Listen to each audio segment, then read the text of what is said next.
वालेकुम dear students, class 8 subject science chapter number 2 आज हम स्टार्ट करने जा रहे हैं।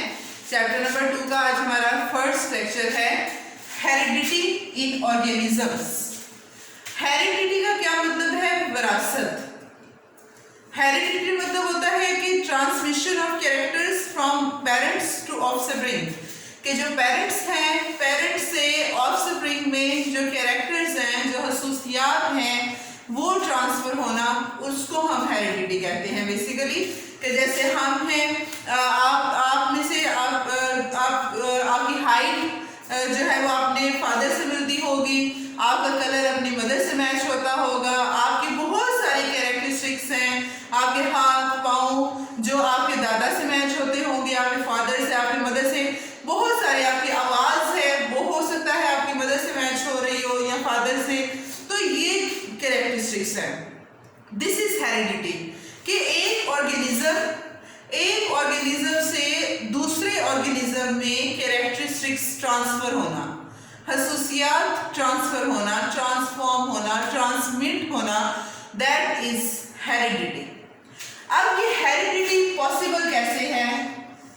सेल डिवीजन से।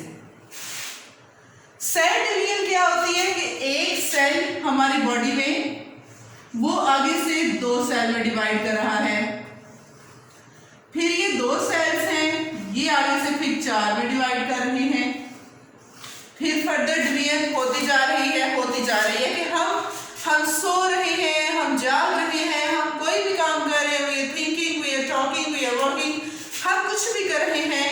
तो ये जो सेल डिवीजन का फेनोमेना है, सेल डिवीजन का प्रोसेस है, ये हमारी बॉडी में चलता आ रहा है, ये चलता जा रहा है। बेसिकली अब सेल डिवीजन समझाने से पहले मैं आपको सेल्स के बारे में समझाती हूँ। आपको पता है सेल बेसिक फंक्शनल यूनिट है हमारी लाइफ का। ये सेल ही है, जैसे हम एक दीवार ईंट से शुरू करते हैं, तो फिर एक दीवार में बहुत सारी ईंटें मिली हैं और दीवार बन गई। इसी तरह से हमारी बॉडी में बहुत सारे मिलियंस, ट्रिलियंस, बहुत सारे सेल्स मिले हैं, बहुत सारे माइक्रोस्कोपिक हैं, हमें नजर भी नहीं आते, और हमारी बॉडी बन गई है। सेल्स मिले, टिश्यूज मिले, ऑर्गन बने, फिर ऑर्गन्स ने अपने फंक्शन परफॉर्म किए, ऑर्गन सिस्टम बना दिया, और ऑर्गन सिस्टम डिफरेंट मिले, उन्होंने एक पूरा इंडिविजुअल बना दिया। ये है पूरा। अब सेल हमारी बॉडी में 2 तरह के होते हैं, एक है सोमैटिक सेल और दूसरे हैं जर्म सेल। सोमैटिक सेल ऐसे सेल जो हमारी बॉडी बना रहे हैं, जैसे जो हमारे नेल्स हैं, नेल्स के जो सेल्स हैं, दीज आर सोमैटिक सेल्स। हमारी स्किन है, स्किन के सेल्स सोमैटिक सेल। हमारा ब्लड है, ब्लड के सेल्स सोमैटिक सेल्स। ये है सोमैटिक सेल्स। हमारे ऑर्गन्स के सेल्स सोमैटिक सेल्स हैं। दूसरे हैं जर्म सेल्स। जर्म सेल्स वो होते हैं जो कि अगले ऑर्गेनिज्म, जिनसे नया ऑर्गेनिज्म बनता है। जैसे मदर है, मदर में जर्म सेल होते हैं, एग जर्म सेल है। फादर में जर्म सेल होता है स्पर्म, और वो एग और स्पर्म दोनों जर्म सेल्स मिलते हैं, और फिर हमारे पास एक नया ऑफस्प्रिंग बन जाता है, एक नया इंडिविजुअल बन जाता है, एक न्यू बेबी बॉर्न होता है, वो जर्म सेल्स हैं। अब सोमैटिक सेल्स जो हैं, इनमें हमारे पास कॉन्टिन्यूसली डिवीजन होती जा रही है। सेल डिवीजन, सेल एक सेल 2 में डिवाइड करें, 2 आगे से 4 में, तो सेल डिवीजन 2 तरह की होती है, एक है माइटोसिस और दूसरी है मायोसिस। माइटोसिस जो सेल डिवीजन है वो होती है हमारे सोमैटिक सेल्स में। ये ऐसी टाइप है सेल डिवीजन की जिसमें जो पेरेंट सेल है, जो एक सेल है, उसने आगे से 2 में डिवाइड करना है, तो जो 2 नए सेल्स बनेंगे, they will be identical to the parent cell. वो पेरेंट सेल जैसे ही होंगे। जैसे हमारे नेल्स है, हम काटते हैं फिर ग्रो कराते हैं। अब ये तो नहीं है कि पहले हमारे नेल्स जो थे वो किसी और कलर के थे, फिर हमने काटा और वो जो नए नेल्स दिख रहे वो किसी और कलर के निकल आए हैं। ऐसा नहीं है ना। हमारे जो नेल्स, जिनका इनका जो कलर है, इनका जो थिकनेस है, मोटे हैं, पतले हैं, शेप है, वो वैसे ही रहती है जैसी वो पहले थी।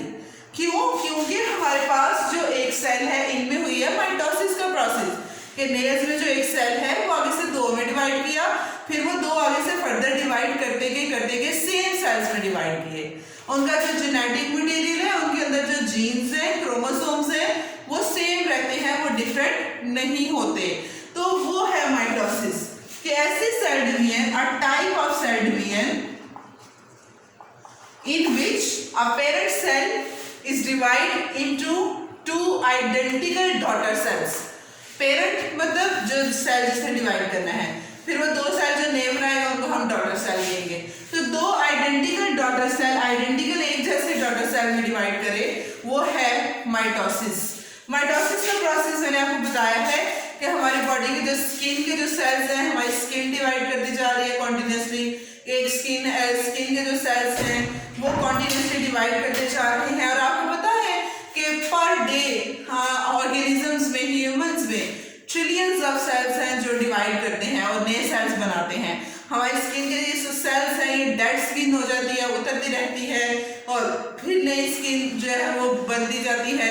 हमारे ब्लड के जो सेल्स हैं, ब्लड के सेल्स हैं वो डिवाइड करते जाते हैं, रेड ब्लड जैसे, तो रेड ब्लड सेल्स हैं वो डिवाइड करके नया खून बना देते हैं। तो इस तरह से उनमें माइटोसिस का प्रोसेस होता है। दूसरा मायोसिस है, ये जर्म सेल्स में पाया जाता है, ये वाला प्रोसेस बस उनमें होता है। तो ये तो हम जब पढ़ेंगे तब एक्सप्लेन करेंगे। माइटोसिस को हम एक्सप्लेन करते हैं, लेट कि हमारे पास यहाँ पर है ये एक सेल, सेल के अंदर है हमारे पास ये न्यूक्लियस, न्यूक्लियस के अंदर है हमारे पास ये क्रोमोसोम्स। क्रोमोसोम्स ही होते हैं ना, इन क्रोमोसोम्स के ऊपर जीन्स प्रेजेंट होते हैं। जीन्स जो हमारे खसूसियात, हम वाइट हैं, हम ब्राउन हैं, हम डार्क ब्राउन हैं, हम लंबे हैं, हम छोटे हैं, हमारी आवाज़ जो है वो कोर्स है या हमारी आवाज़ पतली है, भारी है, ये सारा कुछ इंटेलिजेंट हम कितने हैं, ये सारा कुछ इन क्रोमोसोम्स के ऊपर जीन्स प्रेजेंट होते हैं। वो सारा हमारा जो है वो डिसाइड करते हैं और यही आगे से हमें अपने पेरेंट्स से मिलते हैं और फिर हम उन पे जाते हैं। अब माइटोसिस किस तरह से होती है, माइटोसिस का बताने लगे हैं कि किस तरह से सेल डिवाइड करता है। सबसे पहले क्या होता है, सबसे जो पहला स्टेप है माइटोसिस का, उसको हम कहते हैं प्रोफेज। जो पहली स्टेज है, पहला स्टेप है प्रोफेज। प्रोफेज में क्या होना है, प्रोफेज में क्या होना है कि जो न्यूक्लियस है, न्यूक्लियस की जो मेम्ब्रेन है उसने टूटना है। पहली बात, न्यूक्लियस की जो मेम्ब्रेन है उसने टूटना है।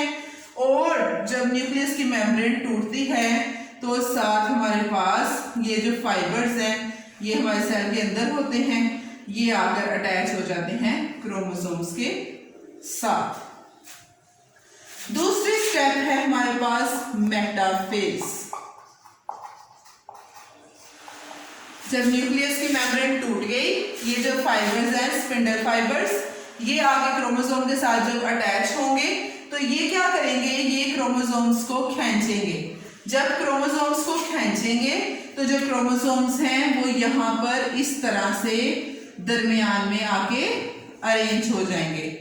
सेल के दरमियान में आके क्रोमोसोम्स क्या करेंगे, अरेंज हो जाएंगे और ये मेटाफेज में होगा। क्रोमोसोम्स की अरेंजमेंट मेटाफेज में होगी, क्रोमोसोम अरेंज हो जाएंगे। ये मेटाफेज में होगा ना, उन्होंने एक प्लेट बना दी है, दरमियान में अरेंज हो गए हैं सेंट्रोमियर में, तो इसको हम कहेंगे मेटाफेज प्लेट। अगले स्टेप में क्या होगा, हम देख रहे हैं हमारा सेल डिवाइड कैसे करता है दोनों में। अगला स्टेप है एनाफेज। एनाफेज में क्या होना है, एनाफेज में ये जो स्पिंडल फाइबर्स हैं इस तरह से, ये जो स्पिंडल फाइबर है, ये फाइबर इस क्रोमोसोम को इस तरफ खींचेंगे, ये फाइबर इस क्रोमोसोम को जोर से अपनी तरफ खींचेंगे। जब खींचेंगे तो ये आधा क्रोमोसोम इस तरफ चला जाएगा और आधा क्रोमोसोम इधर, क्रोमेटिड इस तरह से, ये इस तरह से आ जाएगा हमारे पास, ये आधा इधर और इसका आधा हिस्सा इधर, फिर इसका आधा पार्ट यहाँ पे और ये हाफ यहाँ पे। इस तरह से जो क्रोमोसोम्स हैं सिस्टर क्रोमेटिड वो सेपरेट हो गए हैं। ये हुआ है एनाफेज में। अगला स्टेप आ जाता है फाइनल टीलोफेज। टीलोफेज में क्या होता है? एनाफेज टीलोफेज प्रोफेज का ऑपोजिट है। प्रोफेज में क्या होता है? न्यूक्लियर मेम्ब्रेन टूटी है। टीलोफेज में क्या होगा? ये क्रोमोसोम और ये दोनों मिलके टीलोफेज में क्या होगा? न्यूक्लियर मेम्ब्रेन बनना शुरू हो जाएगी। इसके गिर्द भी न्यूक्लियस बन गया, इसके गिर्द भी। फिर टीलोफेज के बाद क्या होता है? फाइनली ये जो सेल है ये दरमियान में दो सेल में डिवाइड कर जाता है और इस तरह से हमारे पास एक सेल से दो सेल बन जाती हैं। ये हमारे पास प्रोसेस होता है पूरा माइटोसिस का। इस तरह से हमारे पास सेल की डिवीजन होती है। ये हमारे पास माइटोसिस था। माइटोसिस में मैंने आपको बताया है कि हमारे पास जो क्रोमोसोम नंबर हैं वो सेम रहते हैं। कैसे सेम रहते हैं? इस तरह से सेम रहते हैं कि फॉर एग्जाम्पल एक सेल में हमारे पास दो क्रोमोसोम्स हैं, तो सेल जब डिवाइड करता है ना, तो डिवाइड करने से पहले क्या होता है? ये क्रोमोसोम नंबर डबल हो जाते हैं, 4 हो जाएंगे। अब जब पहला पेरेंट सेल था उसमें भी दो क्रोमोसोम, फिर वो जब डिवाइड करने से पहले वो डबल हो गए, 4 हो गए। अब जो दो डॉटर सेल में डिवाइड होगा, फिर पहले डॉटर सेल में भी दो, दूसरे में भी दो। तो इस तरह से हमारे पास क्रोमोसोम नंबर बैलेंस रहते हैं। ये माइटोसिस का प्रोसेस है। हमारे जो स्किन के सेल्स हैं, नेल्स के सेल्स हैं, हेयर्स के जो सेल्स हैं, हेयर भी हमारे जैसे थे वैसे ही रहते हैं। ये जितना मर्जी हम जो भी शैम्पू यूज कर लें, हमारे हेयर अगर हम जब पैदा हुए हैं तब अगर हमारे ब्लॉन्डी हेयर्स थे या हमारे बेबी हेयर्स हैं तो हमारे बेबी ही रहते हैं। नए जो हेयर ग्रो करेंगे वो बेबी ही रहेंगे, जितने मर्जी हम उनको स्ट्रेट करवाते फिरें। तो ये हमारे पास क्योंकि माइटोसिस का प्रोसेस हो रहा है, हमारा जेनेटिक मटेरियल जो है वो चेंज कभी भी नहीं होता, तो वो सेम इन सेल्स में रहता है। ये माइटोसिस है। कल इंशाल्लाह हम मायोसिस पढ़ेंगे। इससे रिलेटेड अगर आपका कोई क्वेश्चन है तो आप मुझसे पूछ सकते हैं। Thank you so much.